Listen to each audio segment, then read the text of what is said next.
हाय।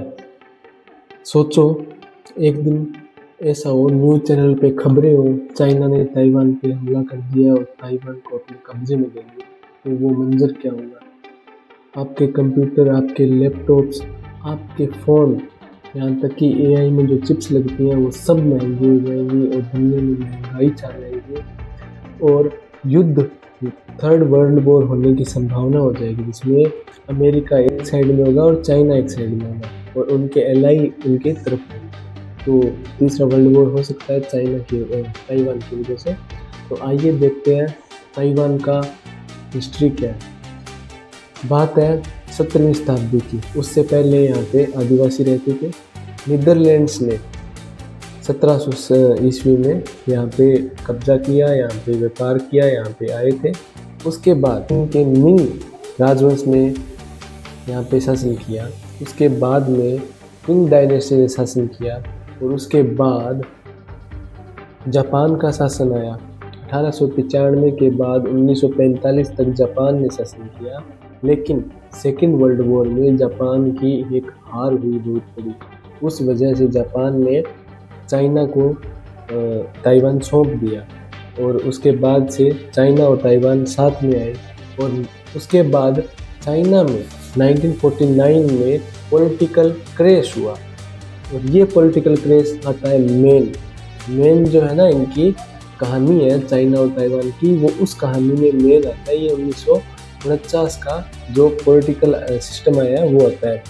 तो आइए हम देखते हैं इसके बारे में।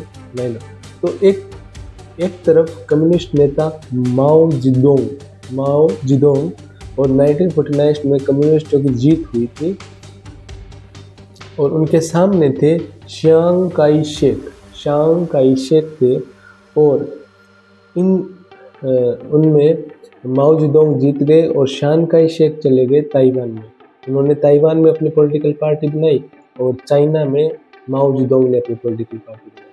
उसके बाद से चाइना अपनी इंटीग्रिटी चाहता है, अपना एक होना चाहता है, इसीलिए चाइना चाहता है ताइवान को कब्जा करना चाहता है, जिससे अगर चाइना ताइवान पर कब्जा कर लेता है तो चाइना को ताइवान के आसपास में जो भी समुद्र है, जो भी टापू वगैरह है, वो चाइना के हक में आ जाएंगे और जो पूरा चाइना का जो समुद्र है वो चाइना के कब्जे में आ जाएगा।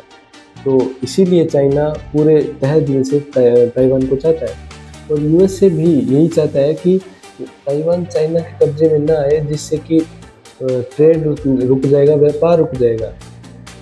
इसीलिए दोनों आपस में लड़ते हैं, मतलब चाइना और ताइवान एक ना हो जाए इसीलिए। और उसके बाद अगर होता भी है युद्ध तो आपके मोबाइल, आपके फ़ोन, आपके एआई की जो चिप्स वगैरह हैं वो भी महंगी हैं। इसीलिए युद्ध नहीं होना चाहिए। मेन बात तो यही है कि चाइना ताइवान को ना कब्जाए। अगर चाइना ताइवान को कब्जा लेता है तो उसके बाद वह इंडिया पर भी अपना हक जमाना चालू कर देगा। ऑलरेडी उसने हक जमाना चालू कर दिए हैं, जैसे कि अरुणाचल प्रदेश में आप देख सकते हैं, जैसे कि भूटान की तरफ देख सकते हैं, उसके बाद जम्मू कश्मीर की तरफ देख सकते हैं। तो चाइना रुकेगा नहीं, चाइना को रोकने के लिए कुछ ना कुछ चाहिए। तो इसीलिए अमेरिका खड़ा है और इसीलिए भारत को इतना स्टैंड लेना चाहिए। और चाइना चाहता है कि वह आसपास के जो छोटे देश है ना, उन पे सारों पे कब्जा करे। तो ये नहीं होना चाहिए। और उसके बाद अभी चाइना ताइवान की बात के बीच में मैं आपको बताऊं, नेपाल का जो नया वो बना है प्रधानमंत्री है, पता नहीं राष्ट्रपति है, तो वो ये चाहता है ग्रेटर नेपाल का नक्शा उसने दिया है, उसमें आधा बिहार आ गया है। तो है ये कुछ चल रहा है, पहले बांग्लादेश में भी चल रहा था। तो ये अलग अलग पॉलिटिक्स पार्टी वगैरह ये कर रहे हैं, तो करने दे, उनको करने से क्या होता है, ठीक है। तो हम मेन टॉपिक पे आते हैं। हमारा टॉपिक था चाइना और ताइवान की वॉर वाला। तो अगर युद्ध हुआ ना तो उत्पादन रुक जाएगा, स्मार्टफोन्स का, कंप्यूटर का, इलेक्ट्रॉनिक का, एआई तकनीक का, सभी का। और कुल मिला के मेरा वीडियो बनाने का कंक्लूजन यही है कि चीन और ताइवान का विवाद सिर्फ एक क्षेत्रीय संघर्ष ही नहीं है, वैश्विक शक्ति संतुलन से जुड़ा हुआ मुद्दा है, ये तो आपको पता ही है। तो अब कुल मिला के आप पे छोड़ता हूँ, आप बताइए क्या चाइना ताइवान पे हमला करेगा या नहीं? अगर करता है तो क्या परिणाम होंगे, क्या नहीं? और अगर ऐसे ही आपको वीडियोज़ पसंद है तो हमारे ब्रेन इंटेंट चैनल को सब्सक्राइब कीजिए। धन्यवाद।